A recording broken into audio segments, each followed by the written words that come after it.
Good afternoon from the KUOW newsroom. This is Seattle Now. I'm your host, Paige Browning, with today's top stories. It's Thursday, June 11th.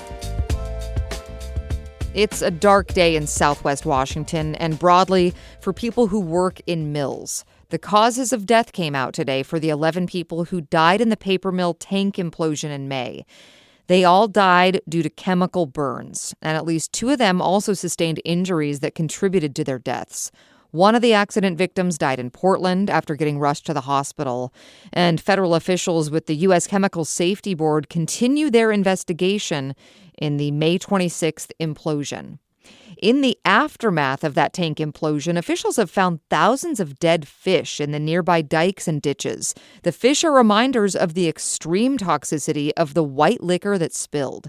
Ben Anderson with Washington's Department of Fish and Wildlife brings a silver lining, which is that most fish were not native. The majority of the fish that we're finding are introduced species, things like carp, catfish, sunfish, perch. Recovery teams from the state counted more than 2,600 dead fish in the first week. These types of ditches, they commonly support warm water fish and amphibian species that can tolerate kind of lower water quality. The carp were introduced in the late 1990s as a biological control to help reduce vegetation that can clog the dikes and ditches. Some weekend prep here. Western Washington could be in for a record-breaking stretch of hot weather this weekend. Dana Felton, a meteorologist with the National Weather Service, says highs should stay in the low to mid-70s tomorrow, but temperatures will warm up on Saturday before delivering some unseasonable scorchers. Sunday, we're looking for mid to upper 80s, and on Monday, we're looking for low 90s. The record on Sunday is 86, and the record on Monday is 88. We'll probably break the record on Sunday, and it's likely we're going to break the record on Monday. Felton says of all the days on record that we've surpassed 90 degrees, only 7% have happened in May and early June. The forecast shows temperatures returning to seasonal norms the middle of next week.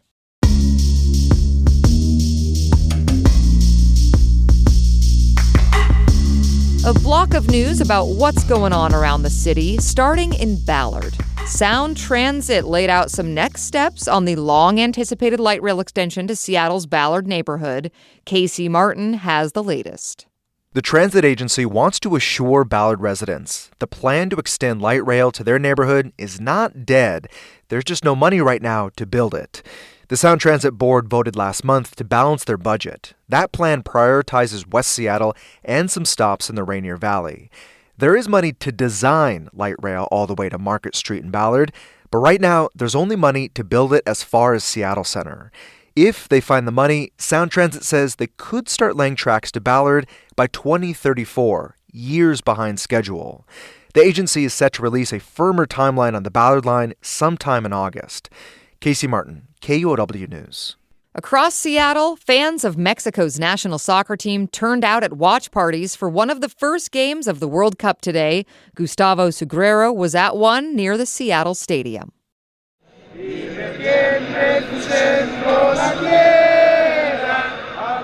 Thousands of miles away from the game in Mexico City, a crowd here in Seattle is singing Mexico's national anthem. Among them is René Neri. He's standing in a crowd of friends and family in front of a giant TV screen watching Mexico play South Africa. He says over the years he's lived in Seattle, he's seen how the community has grown, and it's nice to see how a sport as important as soccer for us is bringing people together. This watch party is just a few blocks from where Seattle will host the games and was put on by the official fan club of Mexico's National League. Sisters Karime and Leslie Molina were also here with family visiting from Mexico. They bring up the sore point that Mexico's often in the World Cup but never won. They both recently moved to the U.S. with the help of their dad, who's been living here for the past 30 years.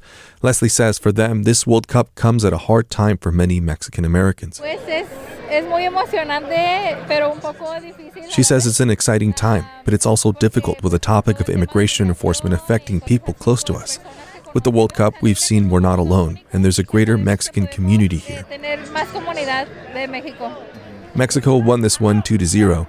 These diehard fans will be back again next week, hoping to watch this young crew of Mexican athletes make it to the finals. Gustavo Sagrero, KUOW News. The first World Cup game in Seattle is Monday. How are people in town navigating this huge event? Some people are thrilled, others not so much. KNKX's Izzy Ross tells us more. First things first, some people do not care that the World Cup is happening. One person wrote in to tell us they didn't give a flying duck about it. Stuart Campbell in Vancouver, Washington, is in that camp.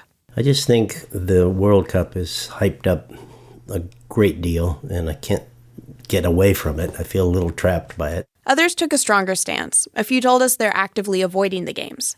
Geronimo Whitaker from Edmonds is a longtime coach who has followed soccer pretty much his whole adult life. There's two things. There's the excitement of the actual play, but then there's the other aspects, which is the organization of FIFA. Whitaker says he doesn't want to support FIFA because it's become politicized. He points to FIFA awarding President Donald Trump its inaugural Peace Prize last year. Now he's facing a dilemma. I think I would rather be morally true than be entertained. I'm kind of leaning toward boycotting the World Cup this year. Then there are the excited fans. My name is Kenny Loth, and I'm from Tacoma, Washington, born and raised. To save up for tickets, Loth has made some dietary adjustments. The cheapest one so far right now is still $250. So I've been on the all-top ramen diet. I've been planning and budgeting for this, and I'm just waiting for it to dip down a little more. Some people did manage to score tickets, like 82-year-old Donna Christoponis from Redmond. My son took me to see Mick Jagger and the Rolling Stones 2 years ago here in Seattle and came out from Washington, D.C. to do that. He's an avid soccer player and has been since he was 4.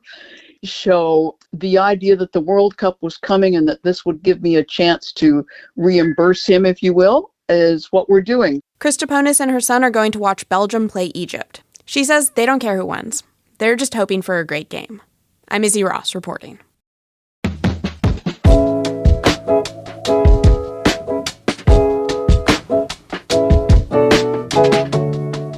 A few stories today where we look ahead to the future.